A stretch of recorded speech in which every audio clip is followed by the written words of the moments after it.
Pinalaya matapos makipag-areglo ang SUV driver na nakasagasa at nakapatay sa isang tauhan ng MMDA sa EDSA kahapon. Ayon sa abogado ng SUV driver, sasagutin ng kanyang kliyente ang mga gastusin sa burol at pagpapalibing.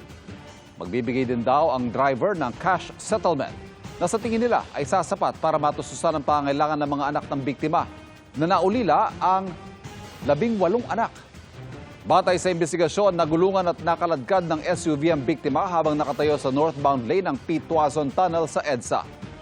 Personnel siya ng Metro Parkway and Clearing Group o MPCG na sumesenya sa mga motorista habang naglilinis sa kanilang grupo sa isinarang lane. Ayon sa QCPD, isinugod sa pagamutan ng biktima pero hindi na umabot ng buhay.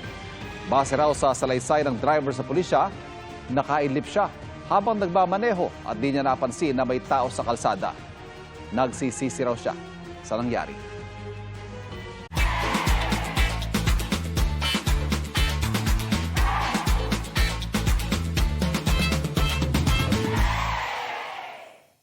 Mga kapuso, patuloy na tumutok sa mga balita. Mag-subscribe sa GMA Integrated News sa YouTube.